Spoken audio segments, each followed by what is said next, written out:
dibuka dengan suasana di bawah rel kereta. Terlihat orang-orang yang telah usai melakukan aktivitasnya. Salah satunya seorang wanita cantik yang sedang menaiki bus menuju ke apartemen. Sesampai di apartemen, ia merasa aneh karena semua lampu ruangan itu tidak bisa menyala. Kemudian, dengan sepintas dia mendengar sesuatu dari dalam kamarnya. Dengan rasa penasaran, ia pun mencoba mengecek asal suara itu yang dia duga berasal dari dalam lemari. Ketika dibuka, tiba-tiba seseorang misterius berdiri di belakangnya dan langsung menyerang wanita itu.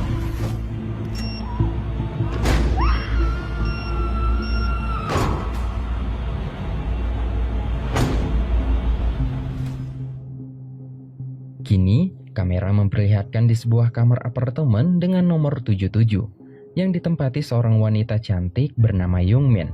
Terlihat Youngmin tidur dengan seorang pria. Tak lama kemudian, alarm jam arloji pria itu berbunyi sehingga pria itu terbangun dan pergi begitu saja. Di saat matahari telah terbit, Youngmin selalu saja merasa kecapean dan merasa pusing saat bangun pagi. Kemudian Youngmin bersiap-siap untuk pergi bekerja. Sebelum meninggalkan kamar, Youngmin tidak lupa menutup kloset dan merapikan jemurannya. Setelah itu, Youngmin yang hendak mengunci pintu kamarnya, dia merasa ada hal yang aneh ketika dia melihat kunci pintu digital kamarnya kotor dan berminyak. Dia menganggap seperti ada seseorang yang mengutak-atik kunci itu. Kemudian, Youngmin mengubah kode kunci pintu itu dengan nomor 1784. Merasa kalau sudah aman, ia pun pergi melakukan aktivitasnya seperti biasa. Youngmin bekerja sebagai customer service di salah satu bank. Setiap pagi, sebelum bank dibuka, semua staf melakukan senam bersama. Ketika nasabah telah datang, antriannya seharusnya dihandle oleh Youngmin, malah langsung dihandle oleh temannya. Youngmin hanya bisa membalas kelakuan temannya dengan senyuman manis. Sepulang kerja, saat di dalam kereta, Youngmin bersama rekan kerja dekatnya bernama Oh Hyojo mengobrol tentang status pegawaian mereka yang akan habis kontrak. Dan Youngmin berharap kontraknya diperpanjang agar bisa mencari tempat tinggal yang baru.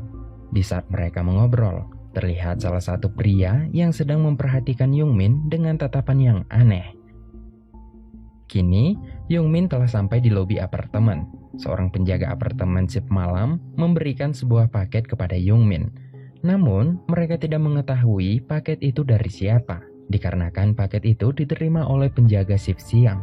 Setelah menerima paket, Youngmin pergi menuju ke kamarnya yang terletak di lantai 6. Sesampai di depan pintu, dia membaca surat yang tertempel di pintu bahwa ibunya tadi berkunjung ke tempat Youngmin.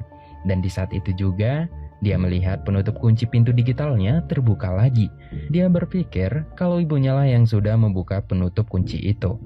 Youngmin kemudian menelpon ibunya dan menanyakan tentang penutup kunci yang terbuka itu. Namun sang ibu menjawab kalau ibunya tadi tidak menyentuh kunci pintu kamarnya. Mendengar hal itu, kekhawatiran Youngmin pun mulai kembali. Lalu Youngmin yang hendak tidur, tiba-tiba seseorang mengutuk pintu kamarnya. Dan juga terdengar suara tombol kunci yang sedang memasukkan password. Karena selalu salah memasukkan password, kini pintu kamarnya seperti dipaksa dibuka dari luar. Youngmin hanya bisa menatap pintu itu dengan tubuh gemetaran.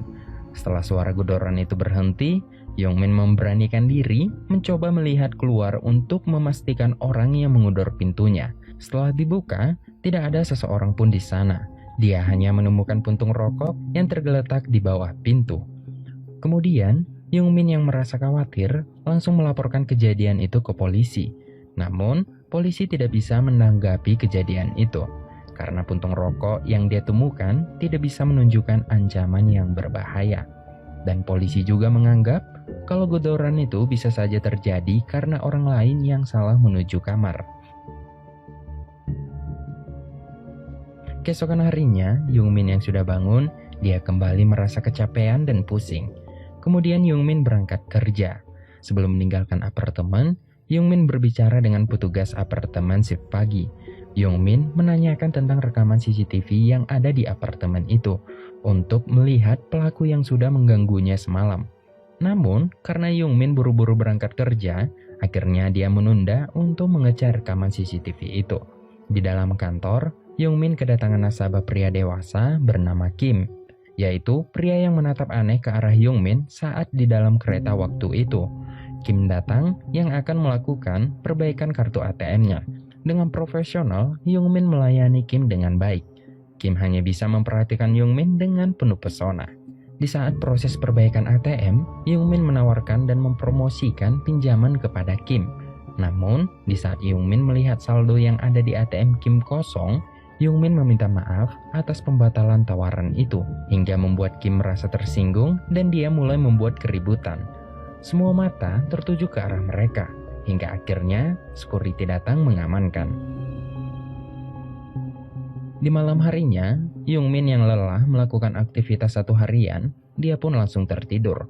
Dan di saat itulah kengerian tiba-tiba muncul, di mana seseorang lelaki misterius keluar dari bawah tempat tidur Youngmin. Kemudian pria itu membius dan mulai tidur di samping Youngmin tanpa busana. Dan terlihat juga jam arloji di awal film tadi. Di sini terungkap kalau Youngmin setiap pagi selalu pusing karena efek bius itu. Singkat cerita, di pagi harinya saat di dalam kantor, Youngmin mendapat kabar baik dari direktur bank. Dia akan diangkat menjadi karyawan tetap di bank itu. Kemudian di saat Youngmin pulang kerja, tiba-tiba Kim datang menemui Youngmin. Kim yang masih menaruh dendam, ia meminta Youngmin untuk berkencan dengan dirinya. Tentulah Youngmin menolak. Kim dengan emosi memaksa Youngmin untuk mengikuti perkataannya. Tak lama kemudian, manajer Youngmin bernama Lee datang menolongnya dan mengantar Youngmin pulang ke apartemen. Sesampai di dalam kamar, Youngmin merasa ada hal yang aneh dengan kamarnya, di mana lampu kamarnya tiba-tiba tidak bisa menyala. Kejadian itu adalah seperti di awal film tadi, dan tak lama kemudian tiba-tiba seseorang menggedor pintu kamar Youngmin. Youngmin kembali merasa ketakutan hingga akhirnya dia melihat dari lubang pintu. Ternyata itu adalah manajer Lee yang datang untuk mengembalikan dompet Youngmin yang ketinggalan di mobil. Awalnya, manajer Lee datang hanya untuk mengembalikan dompet, namun akhirnya membantu Youngmin untuk menyalakan lampu kamarnya. Kemudian, Youngmin menemukan hal yang aneh saat masuk ke toilet. Biasanya, Youngmin sebelum berangkat kerja selalu menutup klosetnya, dan kini dia kebingungan karena klosetnya terbuka begitu saja. Tak lama dari situ, Youngmin kepikiran dan merasa curiga terhadap manajer Lee yang tiba-tiba datang ke apartemennya. Ia menanyakan bagaimana Lee bisa tahu letak kamarnya di lantai 6. Sedangkan Youngmin tidak pernah memberitahu nomor kamarnya. Ketika manajer Lee ingin menjawab, Youngmin yang sudah ketakutan dia pun langsung lari turun ke bawah dengan alasan membeli kopi dan meninggalkan manajer Lee sendirian di dalam kamarnya. Saat di luar, Youngmin yang masih menduga kalau manajer Lee yang sudah mengganggunya selama ini, ia pun langsung menelpon polisi. Saat polisi detektif Baijin menuju kamar Youngmin, tiba-tiba mereka menemukan Lee yang sudah tak bernyawa lagi. Kini, Youngmin dibawa ke kantor polisi untuk memproses kasus kematian manajer Lee. Polisi menduga kalau Youngmin yang sudah membunuh manajer Lee. Kemudian polisi menjelaskan juga kalau manajer Lee mengetahui kamar Youngmin karena manajer Lee menanyakan letak kamar Youngmin dari petugas apartemen. Youngmin yang mendengar hal itu membuat hatinya menangis karena sudah berburuk sangka dengan manajer Lee.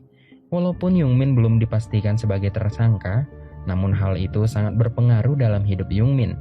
Ia mendapat teguran dari direktur bank dan jabatannya dicabut dari tempat kerja. Youngmin hanya bisa terdiam mendengar keputusan direktur bank. Kini, Youngmin kembali ke apartemennya. Dia kembali menanyakan tentang rekaman CCTV itu. Di saat itulah Youngmin merasa ada yang aneh ketika petugas shift pagi menjelaskan kalau CCTV di lantai 6 tidak berfungsi sama sekali. Petugas juga menambahkan perkataan kalau orang-orang yang tinggal di apartemen sering salah menuju kamar karena kondisi mabuk. Lalu, Youngmin yang kembali ke kamarnya, dia melihat kamarnya sangat berantakan. Di saat membersihkan kamar, dia menemukan sebuah kartu kunci di bawah lemarinya. Kemudian Youngmin mencoba kunci itu ke setiap pintu kamar yang ada di sana. Satu persatu dicoba Youngmin hingga akhirnya pintu kamar 701 dapat diakses oleh kartu kunci yang dia temukan. Ternyata kamar itu adalah milik wanita bernama Sung Hee yang di awal film tadi. Di dalam kamar itu, Youngmin menemukan lembaran data transaksi kartu kredit milik Sung Hee dan melihat foto Sung Hee tertempel di tembok. Kemudian Sung Hee dan Yojo menyelidiki kartu data transaksi milik Sung Hee. Ternyata, Sung Hee merupakan salah satu nasabah di bank tempat mereka bekerja. Kini, kebingungan mereka berdua pun mulai menjadi, karena mereka menemukan bahwa Sung Hee masih melakukan transaksi setiap hari di jam 1 siang dengan nominal yang sama dan di market yang sama. Kemudian mereka pergi ke market tersebut, bertujuan untuk mengetahui siapa sebenarnya Sung Hee. Setelah lama menunggu di sana, akhirnya mereka melihat seorang wanita datang dan membeli barang yang sesuai dengan seperti transaksi Sung Hee. Kemudian mereka berdua mengikuti wanita itu, hingga akhirnya mereka tiba di dua jalur. Kini mereka memutuskan untuk berpisah agar lebih mudah menemukan wanita itu. Kemudian Young-min melihat halaman rumah yang dipenuhi tumpukan sampah yang seperti dibeli wanita tadi. Dengan rasa penasaran, ia masuk melalui pagar dan melihat kunci rumah itu sama persis dengan kunci digital kamarnya. Rasa penasaran pun semakin menjadi, hingga akhirnya Young-min mencoba memasukkan kode dengan sembarangan. Namun, tetap saja pintu itu terkunci. Kini, dia mencoba menggunakan kode kamarnya sendiri, yaitu 1784. Dan kode itu berhasil membuka kunci pintu. Rasa penasarannya pun semakin menjadi lagi. Kemudian di dalam rumah, Young-min tidak menyangka melihat Sung Hee dengan kondisi tidak berdaya di atas ranjang. Ketika Young-min hendak menelpon detektif Bae-jin, tiba-tiba dia melihat seorang pria datang yang akan memasuki rumah itu. Dengan cepat, Young-min bersembunyi di bawah ranjang. Kemudian Young-min mendengar kalau pria misterius itu berbicara dengan Sung Hee, di mana pria misterius itu mengatakan kalau saat ini dia tidak butuh lagi dengan Sung Hee, karena dia sudah menemukan wanita baru yang tinggal di apartemen dengan nomor kamar 77. Young-min yang mendengar hal itu, dia merasa kaget karena nomor 77 adalah kamarnya sendiri. Dan di sini terbukti bahwa pria misterius itulah yang sering tidur dengan Young-min. Setelah pria itu keluar dari dalam kamar, dengan cepat Young-min bersembunyi di balik pintu kamar itu.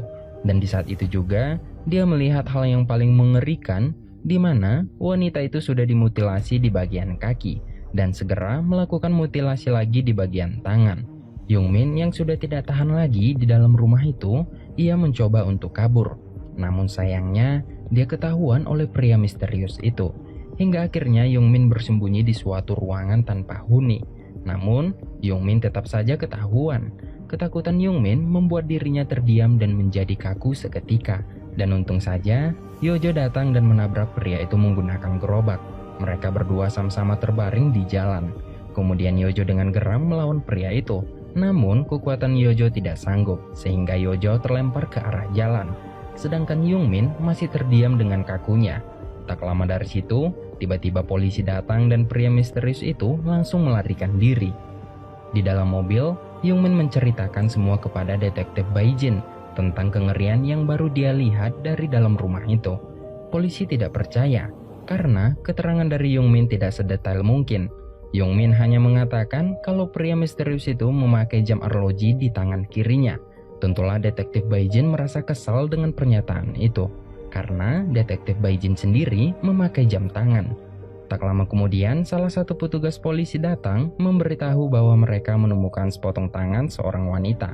Di tangan itu terselip selembar kartu pegawai bank tempat Young-min bekerja.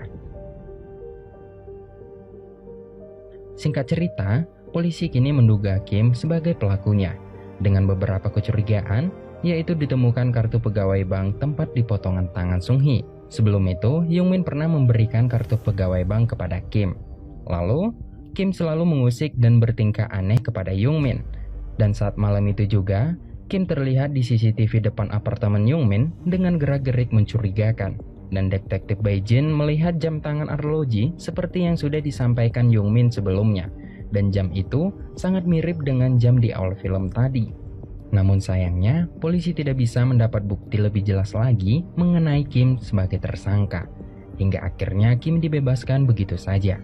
Young-min yang merasa tidak aman lagi di apartemen itu, dia memutuskan untuk pindah ke apartemen lain dan mulai pamitan dengan petugas shift pagi. Keesokan harinya, Kim datang ke apartemen Young-min untuk menemui Young-min. Petugas apartemen shift pagi menjelaskan kalau Young-min sudah pindah ke apartemen lain. Kemudian, Kim mulai membuat alasan agar petugas itu memberikan alamat Young-min saat ini. Akhirnya, petugas percaya dan memberikan alamat tinggal Young-min. Singkat cerita, kini Youngmin sudah berada di kamar barunya.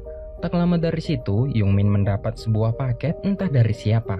Ketika dibuka, paket itu berisi ponsel yang di dalamnya terdapat foto-foto Youngmin saat tidur. Tentulah paket itu dari pria misterius yang selalu meneror Youngmin. Youngmin hanya terdiam menatap foto itu. Dia tidak tahu apa yang sudah terjadi dengan dirinya. Lalu, di saat itu juga ponsel Youngmin mendapat panggilan video call dari Yojo. Ketika diterima, ternyata itu adalah pria misterius yang sudah berada di kamar Yojo. Tentulah Youngmin dengan panik langsung menuju ke apartemen Yojo, sehingga Youngmin lupa membawa kunci kamarnya. Ketika sampai di pintu kamar Yojo, Youngmin dengan histeris menggedor pintu kamar itu, sembari melihat Yojo yang sedang dimutilasi. Kepanikan Youngmin pun sudah meledak. Dia hanya bisa menangis histeris melihat temannya dimutilasi. Dalam kepanikan, dia mencoba berusaha membuka pintu itu dengan apar. Namun sayangnya, tanpa diduga-duga, Kim datang dan memukul perut Youngmin sampai Youngmin tergeletak lemah di lantai. Namun, dengan keadaan lemah, Youngmin tetap memberi perlawanan karena saat ini teman dekatnya dalam bahaya. Beruntung, detektif Baijin dan rekannya datang menangkap Kim, sedangkan Youngmin masih berusaha membuka pintu itu, hingga akhirnya dia berhasil masuk dan melihat kaki Yojo yang sudah hampir putus. Singkat cerita, di saat Youngmin menemani Yojo di rumah sakit, kini, pria misterius itu masuk ke kamar Youngmin dan meletakkan kunci kamar Youngmin. Dan diketahui kalau pria misterius itu sudah menduplikat kunci kamar Youngmin. Kemudian di rumah sakit, kini keadaan Yojo sudah membaik. Youngmin meminta maaf dengan sedih karena menurutnya kejadian itu disebabkan oleh dirinya. Yojo tidak menyalahkan siapapun atas kejadian ini. Bahkan Yojo menyemangati Youngmin, sahabatnya. Mendengar hal itu membuat hati Youngmin senang dan semakin sayang dengan Yojo.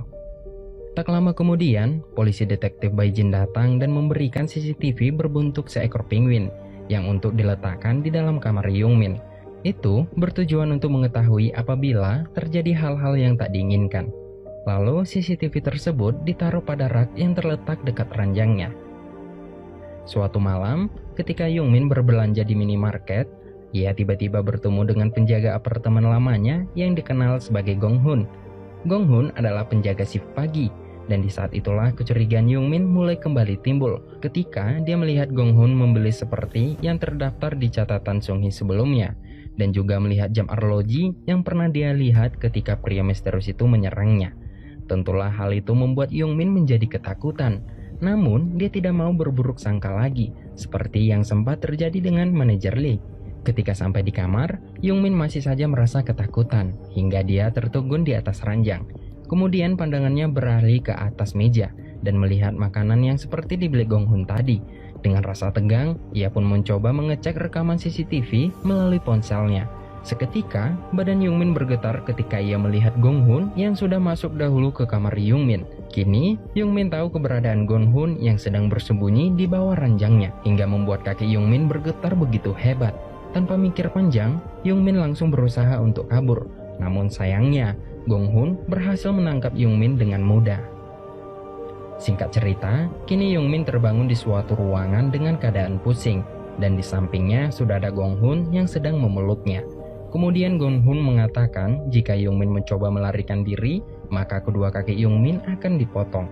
Youngmin yang tidak peduli dengan perkataan Gong Hun, dengan keadaan lemah, dia langsung memberi perlawanan dan mencoba untuk kabur. Namun sayangnya seluruh pintu di ruangan itu sudah ditutup dengan rapat, hingga akhirnya Youngmin bersembunyi di suatu ruangan. Di sisi lain, detektif Baijin mencoba menghubungi Youngmin, namun ponsel Youngmin tiba-tiba tidak aktif. Kemudian dia mendapat kabar dari anak buahnya kalau Gong Hun sudah tidak bekerja lagi di apartemen lama itu, dan mendapat informasi juga kalau Gong Hun dulunya mempunyai catatan kriminal. Dan sekarang, Gong Hun sering terlihat di suatu hotel yang sudah lama tutup. Hal itu membuat detektif Baijin langsung menuju hotel itu. Singkat cerita, kini detektif Baijin menemukan hotel itu dan langsung masuk ke dalamnya. Dan pastinya terjadilah pertarungan antara detektif Baijin dan Gong Hun. Awalnya, detektif Baijin sangat unggul dalam pertarungan. Namun sayangnya, detektif Baijin terkena tembak hingga membuat dirinya tewas seketika. Pertarungan tidak sampai di situ saja. Kini Gong Hun mulai menghajar Youngmin hingga akhirnya mereka berdua tertimpa lemari yang besar dan kosong. Saat itu, tangan Gong Hun tertusuk dan terjepit oleh paku besar yang menempel di lemari. Hal itu membuat Youngmin mendapat kesempatan untuk keluar. Namun Gonghun yang sudah emosi langsung menarik tangannya yang tertempel paku itu. Kini, Gonghun mencoba membunuh Youngmin dengan cara mencekik lehernya. Dan di saat itulah Youngmin mendorong kepala Gonghun dengan kuat hingga kepalanya tertusuk paku dan membuat Gonghun tewas seketika.